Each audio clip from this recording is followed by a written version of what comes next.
Welcome to TRB, home of your Bobcat Sports. My name is Eugenio Arana, and pretty much in our show, we'll be featuring in-game analysis, post-game interviews, players of the week, the final conversation, and Laugh with the Bobcats. The St. Thomas baseball team returned home for a 3-game series at Northwood this weekend with 2 wins to improve their 2012 record to 9-3. The Bobcats won their first game of the Sun Conference Series at Northwood on Friday afternoon by a score of 5-3. The Bobcats split Saturday afternoon's doubleheader against the Seahawks. STU won the early game 8-2 with starting pitcher Danny Sanchez earning the win. The Bobcats were then looking for the sweep in the second game but fell short 12-11 to the Seahawks. Offensively, center fielder Joel Capote continues his strong play, improving his batting average to .562 to go along with the 17 stolen bases in 12 games played. Before the first game of the season against the Florida Memorial Lions, the Bobcats got a special visit from their former head coach, Paul Maneri, current LSU coach. Here's what Maneri had to say to the Bobcats. I got to tell you, the next day, we played them again. Their pitcher was pitching a 3-hit shutout against us going into the 9th inning. Our leadoff batter at the bottom of the 9th got a base hit. We got a walk and then a 3-run homer. Now it's 6-3. Then we got a walk, a base hit, a base hit. The batter came up, A.D. Jackson comes up, 3-0 count, George. I gave him a green light, grand slam. We win 7-6. We scored 7 runs in 5 minutes. Maneri was honored at the beginning of the game with the retiring of his #1 jersey. Now for some men's basketball. The 2011-2012 St. Thomas men's basketball team has now won more games than any other team in the 38 years of Bobcats men's basketball history. The Bobcats improved to 21-7 overall and 14-12 in the Sun Conference. The seniors responded, led by Nesbitt, who came up just shy of his 8th double-double of the year with 11 points and 9 rebounds. We got an opportunity to catch up with Coach Maloney. Hear his thoughts on the ballgame. Well, I thought we did a really good job coming out early on and executing the game plan. We really thought we had a huge advantage inside. I thought the guys did a good job of staying close and almost perfect in the first half to the scouting report. We wanted to play inside out. They did a good job of that, and I thought we really did a good job of sharing the ball because we expected them to double Everson. We expected them to double David, and when they did, David and Everson and those guys did a good job of kicking the ball out and finding our good open shooters who hit some really big shots early in the first half. Strongest point today? I thought our defense. I thought defensively they're a very good offensive team. They run a real good 5-out motion, and I thought our guys did a really good job of defending their sets. About your last games playing as Bobcats? It's a blessing. I've been here 3 years, so it's kind of good to know we can go out with a win. We haven't got a win the past 2 years in senior night, so it's a blessing to get a win. Okay, what can you say about Coach? Coach, man, I love the man to death. He took me out of a bad situation back home and brought me out here, and I thank God every day I'm out here playing for him. Well, it kind of hurts. I've been loving college basketball the last couple of years. We've been really playing well this past year.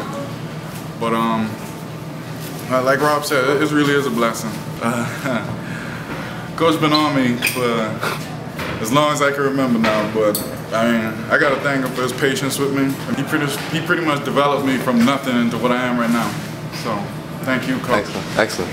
Well, this is my 2nd year here. I started last year. I came from Texas, a JUCO, and I set out for like 2 or 3 years. And Coach called me one day, and he gave me a chance. He gave me a chance to come show my talent to everybody, and I'm just thankful for it. I love him to death. Just for giving me the opportunity. I look at him as like my dad. He's like my mentor, you know. So anything I need, he helped me out with it. I'm very proud to be part of this team, and it's my 2nd year.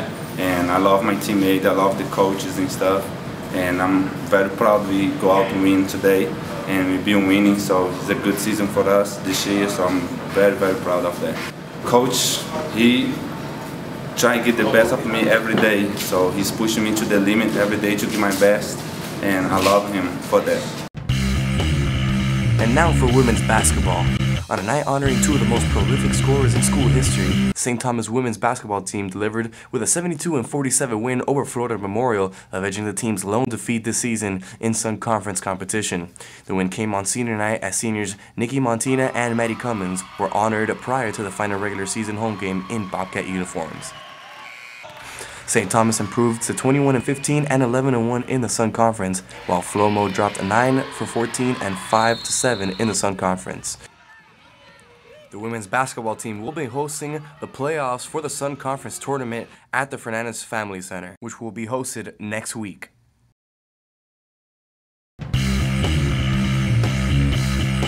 Thank you, ladies and gentlemen. We're here live with two seniors here from St. Thomas University, Nikki Montina and Maddie Cummings. All right, first off, speak to us, Maddie. How was it growing up for you? How was basketball tied in to your youth?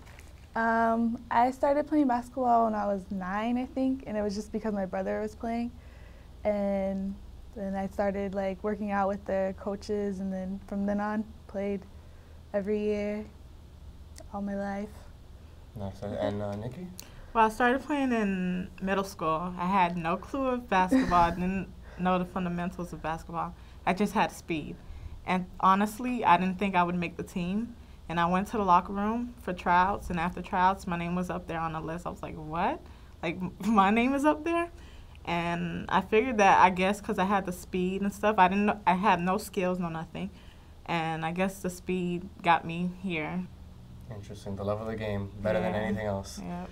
Okay, so as far as you guys had to have some type of influence somewhere between not only your brothers, but is there any particular influence or any sports figure in the sports world that you guys were like, you know what, I want to be like that athlete. I want to present that type of professionalism. Growing up, I loved Katie Douglas. She used to play for Purdue University, and then she played, I think, on the Miracle, back when they had the Miracle in Orlando. And yeah, I always followed her and wanted to be like her, try to do everything she did when she played and stuff like that. Any particular reason? Well, my dad's from Purdue, so I started watching Purdue, and I think that year they went to the finals, so I was all into it, and she was the best player, so excellent. I just followed her. Excellent. Nikki?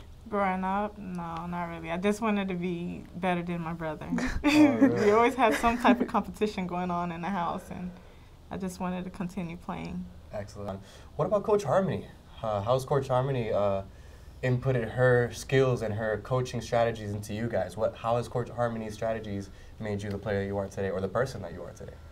Coach Harmony, she's really when you first meet her, she's kind of intimidating and she's strict, but once you really get to know her and get into it, she has the biggest heart, and she's yeah. I don't know, even with coaching and off the court, she's she does everything for us. Yeah. She's like a second mother. Yeah, she is. She helps me out a lot, and I really appreciate it. Okay. Me too. It's very, very nice. Coach Harmony, one of the great leaders here, many leaders that we have here at St. Thomas University, especially in the athletic department. Now, we're going to mix things up a little bit now, all right? We want to get to know the teammates. As you guys said earlier, you guys are very bonded, you guys are close together. Who's the funniest player on the team? Chuck.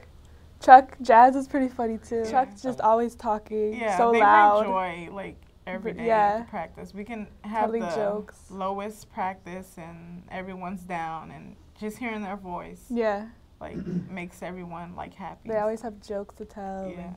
Excellent. And before every game, Chuck actually has a rap that has something to do with the coaching staff, with practice, anything that goes on within our team. She has a joke to tell within that rap.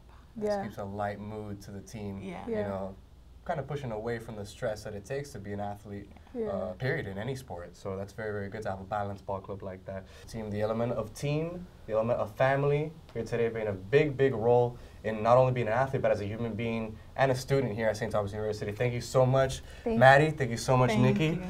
This concludes our interview. Thank you very much. Well, that's a wrap, ladies and gentlemen. Thank you very much for joining us here from TRB, home of your Bobcat Sports.